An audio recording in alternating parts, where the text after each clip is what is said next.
안녕하세요. 골드만삭스입니다. 오늘은 중국 공산당의 초기 지도자를 보겠습니다. 중국 공산당은 1921년에 처음으로 공산당 제1차 전당대회를 열었기 때문에 1921년부터 시작된다고 볼 수가 있겠습니다.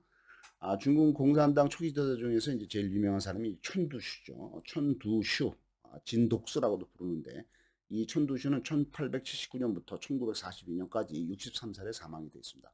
마오쩌둥보다도 14살이나 많은 초기의 지도자가 되어 있습니다. 1911년 32살 때 신해혁명에 참가를 하고 안우이성의 교육 사장이 되겠습니다. 안우이성 출신이네요. 일본으로 망명을 해서 1915년 36살 때 일본에 이제 유학했던 거를 이제 그만두고 이제 귀국을 했죠. 1915년이면은 이제 순원이 이제 그 대총통 자리를 위안스카이가 물려줘서 위안스카이가 이제 대통령을 하다가 위안스카이가 욕심을 내고 1915년에 이제 위안스카이가 이제 자기 스스로 황제를 칭하죠.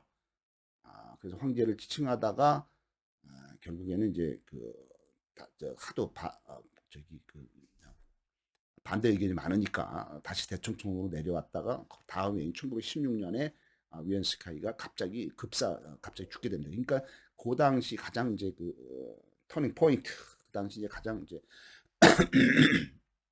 1915년에 위안스카이가 황제 즉위를 하고 뭐 물러나고 이럴 때 일본 유학에서 귀국을 하게 되겠습니다. 그래서 이제 귀국해서는 이제 잡지인 신청년을 창간을 하고 베이징 대학교의 문과 학장으로 신문화 운동을 활발하게 전개하겠습니까? 아주 젊은 정치인이 되겠죠. 1921년에 이제 중국 공산당의 제1차 전당대회가 열렸을 때 이때는 이미 42살이 되었습니다. 그래서 이제 소련의 그 코민테른 지도하에 중국 공산당을 창당을 하고 공산당의 총서기가 되겠습니다. 이 당시에 이제 마오쩌둥은 이제 한참 어린 28살이 되겠죠. 1923년 44살 때 그다음에 이제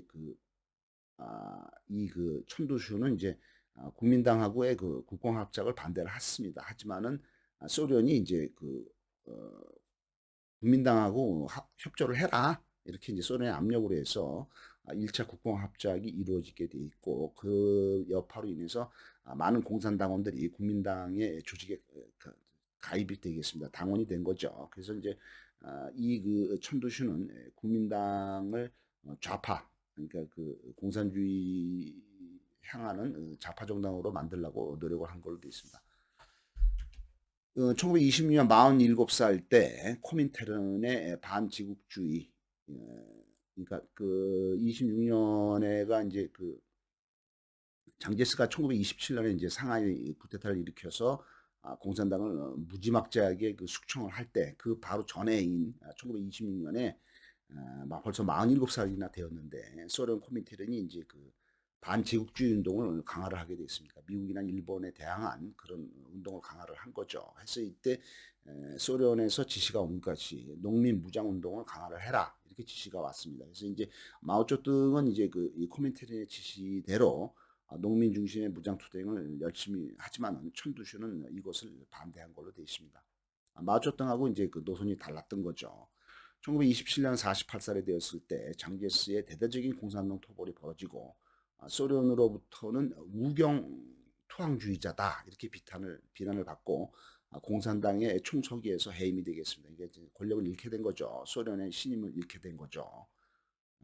장제스의 탄압이 시작되면서부터 1929년 50살 때 소련의 만주 침략에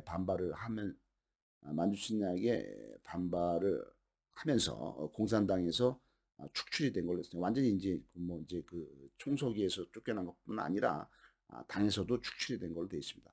1932년 53살 때 트로츠키주의자로 지목이 되면서 국민당에 체포가 되어서 6년 동안 국민당의 감옥에서 생활을 하게 되어 있습니다. 그러니까 뭐 53살에 체포돼서 한 60살까지 상당히 이제 노년의 감옥 생활을 오래 한 거죠. 1942년에 63살에 국민당의 감옥인 수찬성의 감옥에서 심장병으로 죽게 되겠습니다. 이 천도슈는 자기가 죽기 전에 자신이 마르크스 레닌주의, 트로츠키주의 폭력혁명을 그동안에 계속 신봉을 해왔던 것을 후회한 걸로 되어 있습니다. 내가 왜 공산당이 되었을까? 이렇게 후회를 한 걸로 되어 있습니다. 중국 공산당의 또 다른 초기 지도자인 리리산이라고 있는데 이 사람은 1899년부터 1967년까지 68살에 사망한 걸로 됐습니다. 마오쩌둥보다도 6살이나 젊은 사람이 되겠습니다. 리리산은 1915년에 16살 때 자기보다 6살이 많은 마오쩌둥하고 친구가 되겠습니다. 창사에서 만난 거죠. 그러니까 마오쩌둥이 이제 젊어서의 친구가 되겠죠. 리리산이. 그래서 1920년에 21살 때 중국 공산당 지도자가 되어서 프랑스에 유학을 갔다 오게 되었습니다.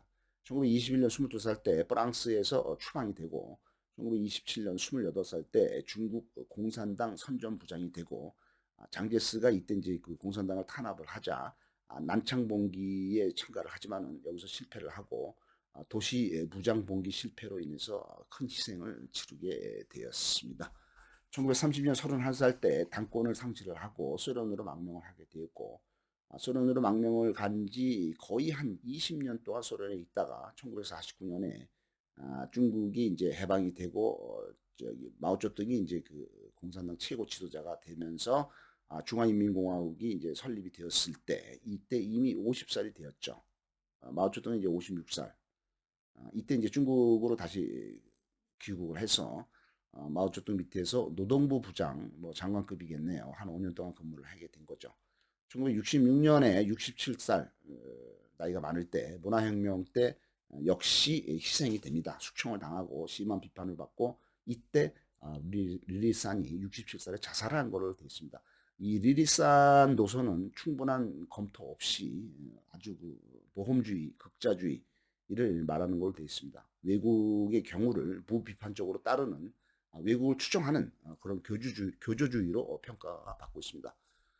공산당의 초기 지도자 중에 또 한 명인 리다자오라는 사람이 있는데 이 사람은 1889년부터 1927년까지 38살에 사망한 걸로 되어 있습니다. 마오쩌둥보다도 4살이 많은 걸로 되어 있습니다. 1913년 24살 때 일본의 와세다 대학교 정치과에 입학을 했다가 공부를 하다가 중퇴를 해버리죠. 1917년 28살 때 베이징 대학으로 돌아와서 문과 교수를 하고 러시아 혁명으로 인해서 소비에트 연방이 탄생된 게 이거 있습니다. 1917년에 이제 레닌이 이제 러시아 혁명으로 이제 소비에트 연방이 탄생이 되죠.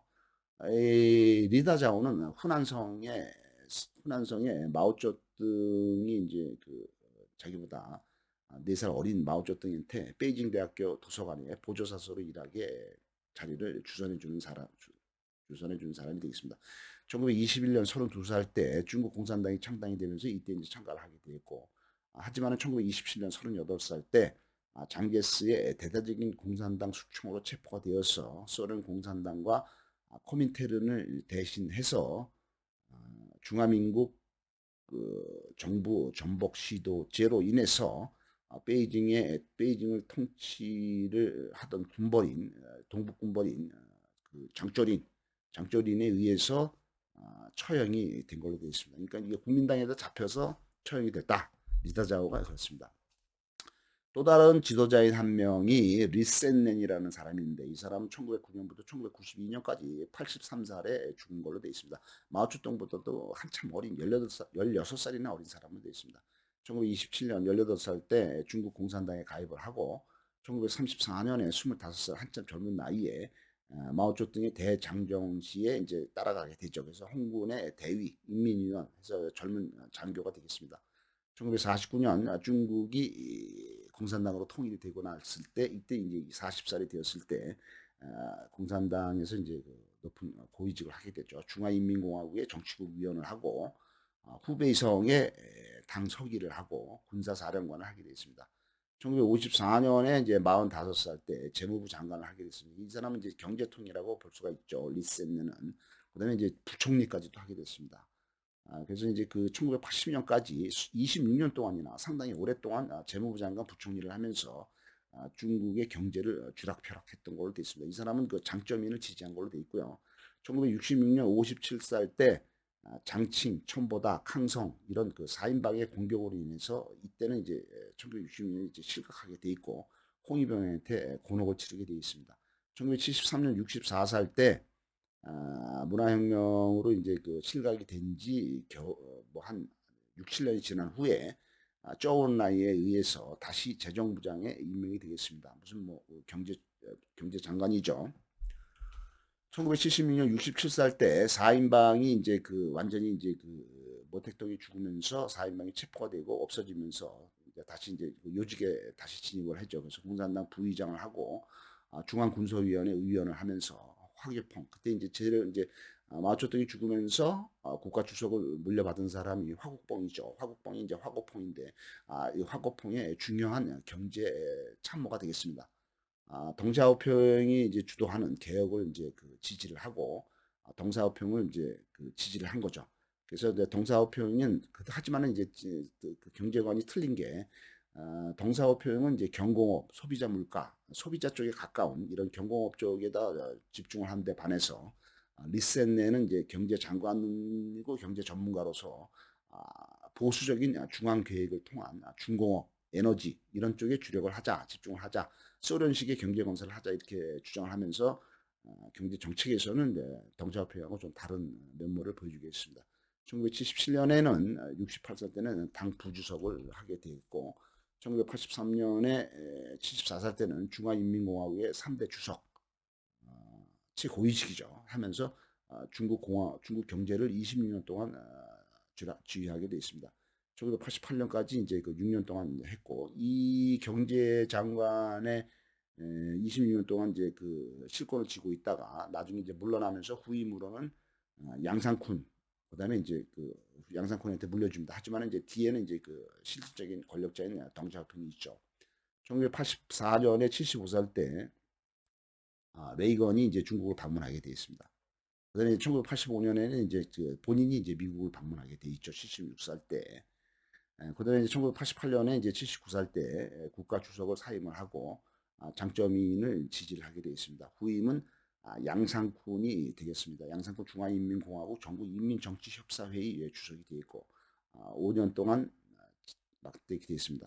1989년에 이제 그 80살 상당히 이제 노령화되었는데 이때 이제 천안문 사태가 일어나죠. 그래서 이제 천안문이 사태가 일어났을 때 여기에 아주 강경하게 대응을 하게 됐습니다. 폭동은 안 된다 이렇게 됐습니다. 이 리센넨의 딸이 리샤오린이 되겠습니다. 하지만 이제 리센넨은 이제 하는 말이 자기 자식들한테 절대로 정치하지 말라, 정치로 사업하지 말라 이런 그 자기가 이제 하도 여러 가지 어려운 겪어서 그런지 이제 그런 자기의 전철을 밟지 말아라, 그냥 평범한 시민으로 살아라. 이런 그 자식들한테 그런 말을 남겼다고 전해지고 있습니다. 감사합니다.